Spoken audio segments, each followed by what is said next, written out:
Hello everyone, welcome to ഓട്ടോഡോക്സ് ആണ്. നമ്മളെ മറ്റൊരു പുതിയ വീഡിയോയിലേക്ക് എല്ലാവർക്കും സ്വാഗതം. അപ്പോൾ ഇന്നത്തെ ആദ്യത്തെ മത്സരം RCB വേഴ്സസ് അതുപോലെ പഞ്ചാബ്.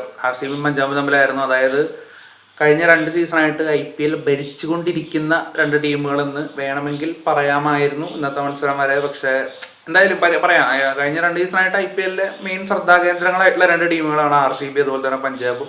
അപ്പോൾ ആ 2 ടീമുകൾ തമ്മിലായിരുന്നു ഇന്നത്തെ ആദ്യത്തെ മത്സരം.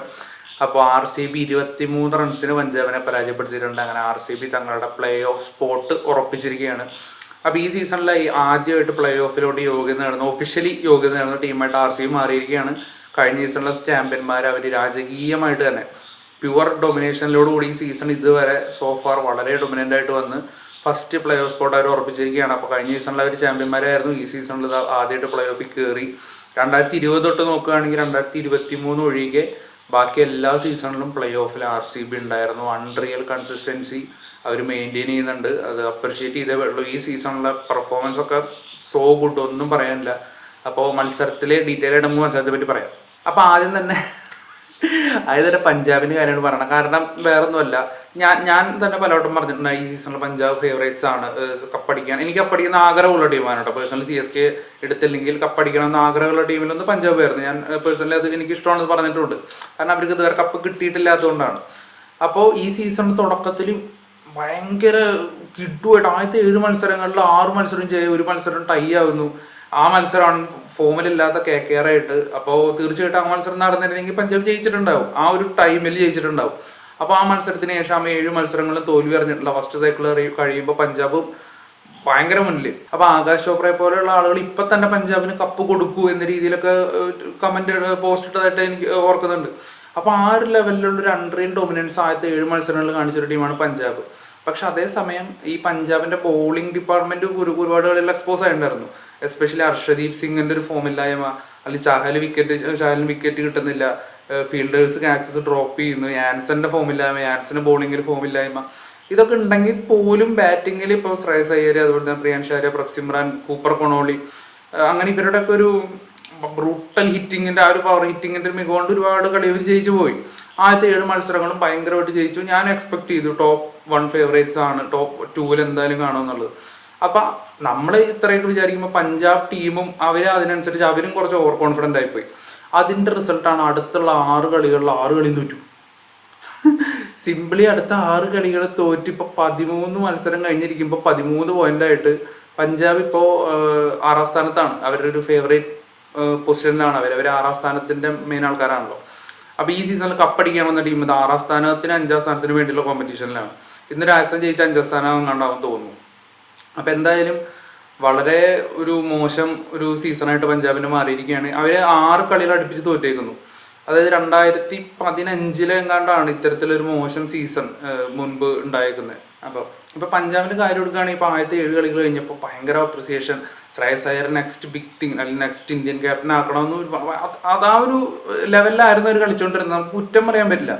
അത്രയും ഒരു ഭീകരമായിട്ട് കളിച്ചോണ്ട് മുംബൈക്ക് എതിരെയുള്ള മത്സരത്തിന് ശേഷം ശ്രേയസ് അയ്യർക്ക് കിട്ടിയിരുന്നൊരു ലെവൽ ഓഫ് അപ്രിസിയേഷൻ എന്ന് പറയുന്നത് ഭയങ്കര വലുതായിരുന്നു. അത്ര ഓൾ ഇന്ത്യ ലെവലിൽ, അത്രയും ഇന്ത്യയിൽ നാനാഭാഗത്തു നിന്നുള്ള ആൾക്കാർ അദ്ദേഹത്തിന് അത്രയും രീതിയിൽ ഒരു അപ്രിസിയേഷൻ പോസ്റ്റുകളും കാര്യങ്ങളൊക്കെ ഇടുന്നുണ്ടായിരുന്നു.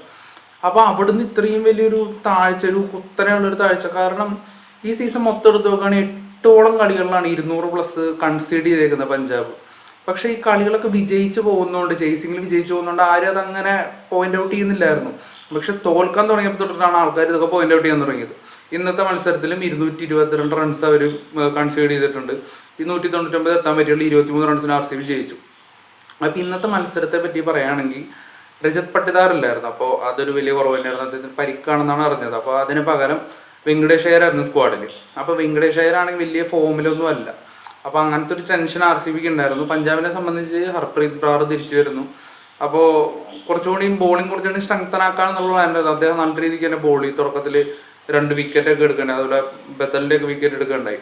അപ്പോൾ ഹർപ്രീത് ബ്രാർ ഇന്ന് തുടക്കത്തിൽ നല്ല രീതിയിൽ തന്നെ ഭയങ്കര അഗ്രസീവ് ആയിരുന്നു. അദ്ദേഹം വിക്കറ്റ് സെലിബ്രേഷനൊക്കെ ഭയങ്കര അഗ്രസീവ് ആയിരുന്നു.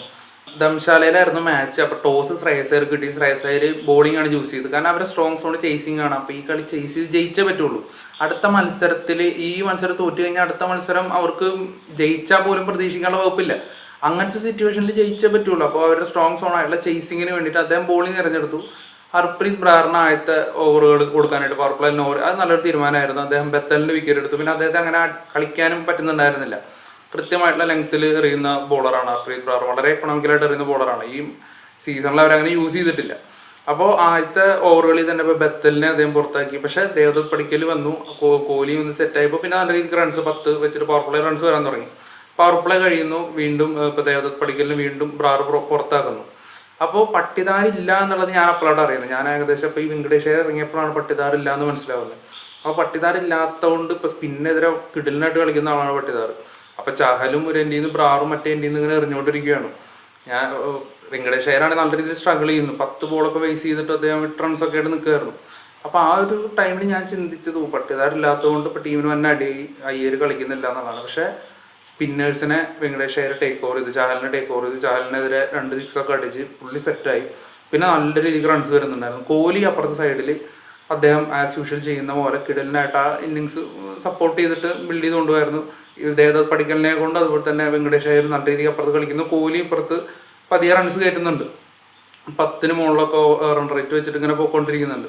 കോഹ്ലി അതിനിടയിൽ നല്ല 50 കംപ്ലീറ്റ് ചെയ്യുന്നു. കോഹ്ലിയുടെ 50യുടെ എണ്ണം 76 ആയിട്ടോ IPL. അതായത് 2ാം സ്ഥാനത്ത് നിൽക്കുന്ന വാർണറിന് 66 എണ്ണം ഉള്ളു. ഏകദേശം 10 ഒരു ലീഡ് കോഹ്ലിക്ക് IPL ഉണ്ട്. അതുപോലെ തന്നെ ഈ സീസണിൽ 500+ റൺസ്, ഏറ്റവും കൂടുതൽ സീസണിൽ 500+ റൺസും കംപ്ലീറ്റ് ചെയ്യുന്ന പ്ലെയറായിട്ട് കോഹ്ലി മാറിയേക്കാണ്. അപ്പോൾ കോഹ്ലിയുടെ കുറച്ച് റെക്കോർഡുകൾ, അപ്പോൾ ഇന്നത്തെ കുറച്ച് റെക്കോർഡുകൾ. അപ്പോൾ 500+ റൺസ് ഓറഞ്ച് ക്യാപ്പിൽ 3ാം സ്ഥാനത്ത്, സായ് സുദർശൻ ഗില്ലിനും പറയും 3ാം സ്ഥാനത്തായിട്ട് വന്നിട്ടുണ്ട്. അപ്പോൾ അങ്ങനെ വെങ്കടേഷ് അയ്യരും ഒന്ന് സെറ്റായി കഴിഞ്ഞാൽ വെങ്കടേഷ് അയ്യർ നല്ല രീതിക്ക് ബൗണ്ടറി സീറ്റ് ചെയ്യാൻ തുടങ്ങി. അദ്ദേഹത്തിൻ്റെ ഒരു കൊൽക്കത്തയിലൊക്കെ കണ്ടിട്ടുള്ള ആ ഒരു 2-3 സീസണൊക്കെ മുന്നേ കൊൽക്കത്തയിൽ കണ്ടിട്ടുള്ള ആ ഒരു കൈൻഡ് ഓഫ് രീതിയിൽ പുള്ളി നല്ല രീതിക്ക് കളിക്കുന്നുണ്ടായിരുന്നു. എക്സലൻ്റ് ആയിട്ടൊന്ന് കളിച്ചു. ഇന്നത്തെ മത്സരത്തിൽ പ്ലെയർ ഓഫ് ദ മാച്ച് പുരസ്കാരം കണ്ണും പൂട്ടി വെങ്കടേഷ് അയ്യറിന് കൊടുത്തു. അപ്പോൾ എന്തായാലും ഇനിയിപ്പോൾ പട്ടിദാർ വരുമ്പോൾ ഇനിയിപ്പോൾ ആരെ പുറത്തെടുത്തുന്ന കൺഫ്യൂഷനിലാണ്. അപ്പോൾ എന്തായാലും കിടിലം കളിയായിരുന്നു. പിന്നെ ടിം ഡേവിഡ് വന്നു, അദ്ദേഹം നല്ല രീതിയിൽ കോൺട്രിബ്യൂട്ട് ചെയ്തു. അവസാന ഓവറുകളിലൊക്കെ നല്ല രീതിക്ക് റൺസ് വന്നു. പഞ്ചാബിൻ്റെ ബോളർമാർക്കൊന്നും കാര്യമായിട്ട് എനിക്കൊന്നും അർഷദീപ് സിംഗിനെ അടിച്ചപ്പോൾ പേഴ്സണലി കുറച്ച് സാറ്റിസ്ഫാക്ഷൻ ഉണ്ടായിരുന്നു, അത് വേറെ കാര്യം. അപ്പോൾ ലാസ്റ്റ് ടിം ഡേവിഡ് കൂടിയും വന്നിട്ട് ആ ഒരു ഫിനിഷർ റോള് അദ്ദേഹം ഗംഭീരമായിട്ട് ചെയ്തതോടുകൂടി 222 എന്ന് പറയുന്ന ഒരു കിടിലൻ സ്കോർ തന്നെ. ചേസിങ് അത്യാവശ്യം ടഫാണെങ്കിൽ പോലും പഞ്ചാബിനെ അച്ചീവ് ചെയ്യാൻ വരുന്ന ഒരു സ്കോർ തന്നെയായിരുന്നു. പക്ഷേ അവിടെ ഓപ്പണിംഗ് സ്പെല്ല് അറിയാൻ വരുന്നത് ഭുവനേശ്വർ കുമാറാണ്. നിങ്ങൾ പഞ്ചാബ് ബാക്കി എല്ലാ ടീമുകളെയും നിങ്ങൾ ഓപ്പണിംഗ് ബാറ്റേഴ്സിനെ വെച്ചിട്ട് നിങ്ങൾ അടിച്ച് കൊടുക്കാറുണ്ട്. പക്ഷേ ഭുവനേശ്വർ കുമാറിൻ്റെ ഓപ്പണിംഗ് സ്പെല്ല് അത് അതിജീവിക്കുക എന്നുള്ളത് എളുപ്പമുള്ള കാര്യമല്ല. അപ്പോൾ ഇന്നത്തെ കളിയുടെ റിസൾട്ട് സത്യം പറഞ്ഞാൽ ആദ്യത്തെ ഓവറുകൾ തന്നെ എഴുതപ്പെട്ടു എന്ന് പറയാം. അപ്പോൾ പഞ്ചാബിൻ്റെ ഇതുവരെയുള്ള മത്സരങ്ങളെല്ലാം ചേസിങ് ലീഡ് ചെയ്ത് വൻ തുടക്കം നൽകിയിട്ടുള്ള 2 പേരാണ് പ്രിയാൻഷാരും പ്രഭ്സിമ്രാൻ സിംഗും. പവർ പ്ലേ അറിയാൻ വരുന്ന ബോളേഴ്സിൻ്റെ ഒരു പേടി സ്വപ്നമായിട്ട് മാറിയേക്കുന്ന 2 ഓപ്പണേഴ്സ്. പക്ഷേ അപ്പുറ എൻഡിൽ RCBക്ക് വേണ്ടി പവർ പ്ലേ ചെയ്യുന്നത് ഈ സീസണിലെ പർപ്പിൾ ക്യാപ്പ് ഹോൾഡറായിട്ടുള്ള ഭുവനേശ്വർ കുമാറാണ്. 2 പേരെയും പെട്ടെന്ന് തന്നെ മടക്കുന്നു ഭുവനേശ്വർ കുമാർ. 2 പേരും 2 അക്കം പോലും കാണാതെ പവലിയനിലേക്ക് മടങ്ങി. അപ്പോൾ എന്തായാലും പഞ്ചാബിൻ്റെ ചേസിൻ്റെ കാര്യം ഏകദേശം അവിടെ തീരുമാനമായി. പിന്നെ ശ്രേയസ് അയ്യറിനെ റസിഖ്ദാർ മടക്കുന്നു. 1 റണ്ണാണ് അദ്ദേഹം എടുത്തിട്ടുള്ളൂ. അവിടെ തന്നെ പഞ്ചാബിൻ്റെ കാര്യങ്ങൾ ഏകദേശം കംപ്ലീറ്റ് ആയിട്ടുണ്ടായിരുന്നു. പിന്നെ എന്തെങ്കിലും അത്ഭുതം സംഭവിക്കണം. കൊണോളി ഒരു എൻഡിൽ അത്യാവശ്യം കളിക്കുന്നുണ്ടെങ്കിൽ പോലും റിക്കവർ റൺ റേറ്റ് ഭയങ്കരമായിട്ട് തന്നെ കൂടുമായിരുന്നു. മിഡിൽ ഓവേഴ്സിൽ കൃണാൽ പാണ്ഡ്യ അതുപോലെ സുയാഷ് ശർമ്മ അവർ ആസ് യൂഷ്വൽ ചെയ്യുന്നവർ നല്ല രീതിക്ക് തന്നെ എറിഞ്ഞു. സുയാഷ് ശർമ്മയ്ക്ക് കുറച്ചൊക്കെ അടി കിട്ടിയെങ്കിൽ പോലും വലിയ കുഴപ്പമില്ലാതെ അവർ ആ ഒരു സ്പെല്ല് കംപ്ലീറ്റ് ചെയ്തു. പിന്നെ ലാസ്റ്റ് ഓവർ ആവുകയാണെങ്കിൽ ഹെയ്സൽവുഡ് അതുപോലെ തന്നെ ഭുവനേശ്വർ കുമാർ, റസിഖ്ദാർ ഇവരെല്ലാവരും അവരുടെ ആ ഒരു കോട്ടന്ന് മൊത്തത്തിൽ അടിപൊളിയായിട്ട് തന്നെ എറിഞ്ഞിട്ടുണ്ട്. ഇതിനിടെ ശശാങ്ക് സിംഗിൻ്റെ ഒരു നല്ലൊരു ഇന്നിങ്സ് വന്നെങ്കിൽ പോലും ഒരുപാട് ലേറ്റായി പോയി. അതായത് ഈ മത്സരത്തിലും ഈ ഒരു എൻ്റെ ടൂർണമെൻറ്റിലും വളരെ ലേറ്റായിട്ട് കളിച്ചൊരു ഇന്നിങ്സ് ആയിട്ട് മാറി. അത് പ്രത്യേകിച്ച് ഒരു ഗുണം ഉണ്ടായില്ല. ഇനിയിപ്പോൾ അവസാന ഓവറുള്ള ഹെയ്സൽവുഡും അതുപോലെ ഭുവനേശ്വർ കുമാർ, റസിഖ്ദാർ ഇവരൊക്കെ ചേർന്ന് വലിയൊരു അത്ഭുതങ്ങൾക്കൊന്നും പഞ്ചാബിനെ ചെയ്യാനായിട്ട് സമ്മതിച്ചില്ല. പഞ്ചാബിൻ്റെ ഇന്നിങ്സ് 199 റൺസിൽ അവസാനിച്ച് അങ്ങനെ ഒരു 23 റൺസിൻ്റെ ഒരു ഡൊമിനൻ്റ് വിന്നുമായിട്ട് RCB പ്ലേ ഓഫിലേക്ക് കാലെടുത്ത് വെച്ചിട്ടുണ്ട്, ആദ്യം കയറുന്ന ടീമായിട്ട്. അപ്പോൾ ഈ സീസണിൽ ഞാൻ തുടക്കത്തിൽ പ്രെഡിക്റ്റ് ചെയ്തിട്ടുള്ള 4 ടീമുകളായിരുന്നു പഞ്ചാബ്, RCB, മുംബൈ, ഡൽഹി. ഇതിൽ മുംബൈ പുറത്തായി. ഡൽഹി ഓൾമോസ്റ്റ് കയറാൻ ചാൻസ് ഇല്ല. അതുപോലെ തന്നെ പഞ്ചാബ് പക്ഷേ എന്നെ മാത്രമല്ല എല്ലാവരുടെയും പ്രഡിക്ഷൻ തെറ്റിച്ചു. അവർ വമ്പൻ അവരെന്താണോ ഇനി പഞ്ചാബ് ഫാൻസിനോട് ഭയങ്കര ഒരു നിരാശയായിരിക്കും. പഞ്ചാബ് ഫാൻസിൻ്റെ കാര്യത്തിൽ ഭയങ്കര സങ്കടമുണ്ട്. കാരണം അത്രയും വലിയൊരു എക്സ്പെക്ടേഷൻ അവർ വെച്ചിട്ടുണ്ടായിരിക്കും. കാരണം അങ്ങനത്തെ ഒരു ടീമുണ്ട്. അങ്ങനത്തെ ഒരു ടീം, അങ്ങനത്തെ ഒരു ക്യാപ്റ്റൻ, അങ്ങനത്തെ ഒരു ഓപ്പണിംഗ് മറ്റേ പാർട്ണർഷിപ്പ് വരുന്ന പ്ലേയേഴ്സ്, ഹർഷദീപ് സിംഗിനെ പോലത്തെ ഒരു ബോർഡർ, ചഹലിനെ പോലത്തെ ഒരു ബോർഡർ, നിങ്ങൾക്ക് വേറെ എന്ത് വേണം ഈ ടീം വെച്ചിട്ട്? ഇനിയിപ്പോൾ നിങ്ങൾക്ക് കപ്പടിക്കാൻ ഇതിനും കൂടുതൽ എന്ത് തരണം? ആ ഒരു ടീം ഉണ്ടായിട്ട് പോലും പഞ്ചാബ് ഭയങ്കര ബോട്ടിൽ ചെയ്തെന്ന് തന്നെ പറയാം. അതും ഫസ്റ്റത്തെ 7 കളി ഇങ്ങനെ കളിച്ചിട്ട് ഭയങ്കര മോശം പെർഫോമൻസ്. അത് ടീമിൻ്റെ ആറ്റിറ്റ്യൂഡിൻ്റെ പ്രശ്നമാണെന്നാണ് എനിക്ക് തോന്നുന്നത്. കാരണം ആദ്യത്തെ 7 കളി നമ്മളിനി വിജയിച്ചു. കൊൽക്കത്തയുടെ മത്സരങ്ങൾക്ക് ശേഷം അവരൊരു വീഡിയോ ഒക്കെ പോസ്റ്റ് ചെയ്തിട്ടുണ്ടായിരുന്നു. പ്ലേയേഴ്സ് ആരും ഉണ്ടായിരുന്നില്ല, ശ്രേയസ് അയ്യറിൻ്റെ സിസ്റ്ററും ബാക്കി കുറച്ച് പേരൊക്കെ ആയിരുന്നു. പക്ഷെ അതൊക്കെ ഒരു സ്പോർട്സ്മാൻ സ്പിരിറ്റ് എന്ന് പറയുന്ന സംഭവം ഉണ്ടല്ലോ, അപ്പം അതിൻ്റെയൊക്കെ അപ്പുറത്തേക്ക് ഭയങ്കര ഒരു ഹെഡ് വെയിറ്റ് ഒക്കെ കൂടിയോണ്ടാവണം എന്ന് തോന്നുന്നു. ഭയങ്കര അലസമായിട്ട് ഫീൽഡിൽ ഒരുപാട് മിസ്റ്റേക്കുകൾ. എന്തായാലും ഈ സീസൺ പ്ലേ ഓഫ് ആയത് കഴിഞ്ഞിട്ടില്ല എങ്കിൽ പോലും ലാസ്റ്റ് കളി ജയിച്ച് 15 പോയിൻ്റായിട്ട് കയറുകയാണെങ്കിൽ തന്നെ 4ാം സ്ഥാനത്ത് 3ാം സ്ഥാനത്തൊക്കെ ആയിരിക്കും. അപ്പോൾ ടോപ്പ് 2 വരേണ്ട ടീമായിരുന്നു. എന്തായാലും ഇപ്പോൾ എന്തെങ്കിലും നടക്കട്ടെ, അത്ഭുതങ്ങൾ സംഭവിക്കട്ടെ, പഞ്ചാബ് കപ്പടിക്കാൻ അടിക്കട്ടെ. കാരണം ഇപ്പോൾ RCBയെക്കാളും എനിക്ക് പേഴ്സണൽ ഫേവറേറ്റ്, കുറച്ചുകൂടി ഫേവറേറ്റ് പഞ്ചാബാണ്. അപ്പോൾ പഞ്ചാബ് അടിക്കണം തന്നെയാണ് ഞാൻ ആഗ്രഹിക്കുള്ളൂ ഓപ്പണായിട്ട് പറയുകയാണെങ്കിൽ. പക്ഷേ RCBയുടെ കളി സീരീസിൽ പറയുകയാണ്, RCBയുടെ ഈ ഒരു സീസണിൽ കഴിഞ്ഞ സീസണേക്കാളും എനിക്ക് ഭയങ്കര ഇമ്പ്രസീവായിട്ട് തോന്നിയിട്ടുണ്ട് ഈ സീസൺ. കാരണം ബ്രൂട്ടൽ ഡൊമിനേഷനാണ് RCB, ബാറ്റിങ്ങിലായിക്കോട്ടെ ബോളിങ്ങിലായിക്കോട്ടെ. ഇന്ന് ഫീൽഡിങ്ങിൽ ഞാൻ എടുത്തു പറഞ്ഞു, ജേക്കബ് ബദൽ ഒരു ക്യാച്ച് വിട്ടു, സ്റ്റോയിൻസിൻ്റെ ഒരു ക്യാച്ച് ജേക്കബ് ബദൽ വിട്ടിട്ട് ഹെയ്സൽവുഡിൻ്റെ ഓവറിൽ ശശാങ്കിൻ്റെ ഒരു 6 പുള്ളി സേവ് ചെയ്തു. ഭയങ്കര കിടിലൻ എഫേർട്ട്. അതിനുശേഷം അടുത്ത ഓവറിൽ ഒരു 4 പുള്ളി ഒരു ഫുൾ സ്ട്രെച്ച് ഡൈവിലൂടെ സേവ് ചെയ്യുന്നുണ്ട്. അപ്പോൾ ആ ഒരു ക്യാച്ച് വിട്ടത് അതിലൂടെ കോമ്പൻസേറ്റ് ചെയ്യണം. അങ്ങനത്തെ കമ്മിറ്റ്മെൻ്റ് ആണ് പ്ലേയേഴ്സ് കാണിക്കുന്നത്. കൃണാൽ പാണ്ഡ്യയുടെ കമ്മിറ്റ്മെൻ്റ് അല്ല, ആ ഒരു ടീം അത്രത്തോളം പ്ലേയേഴ്സൊക്കെ ആ ടീം ജയിക്കണം എന്ന രീതിയിൽ അത്ര എഫേർട്ട് ഇട്ട് കമ്മിറ്റ്മെൻറ്റ് കാണിക്കുന്നുണ്ട്. അപ്പോൾ അത് കാണുമ്പോൾ തന്നെ ഫാൻസ് അല്ലാത്ത എനിക്കിപ്പോൾ, ഞാൻ ഫാനല്ല എന്നിട്ട് പോലും എനിക്ക് ഭയങ്കരമായിട്ടൊരു സന്തോഷം തോന്നുന്നുണ്ട് അങ്ങനത്തെ ഇതൊക്കെ കാണുമ്പോൾ. നമുക്ക് തന്നെ രോമാഞ്ചം തോന്നുന്നുണ്ട്. ഫാൻസിൻ്റെ കാര്യം പറയണ്ടല്ലോ. അപ്പോൾ ആ ടീം കപ്പടിക്കാൻ 100% ഡിസേർവ്ഡാണ് RCB.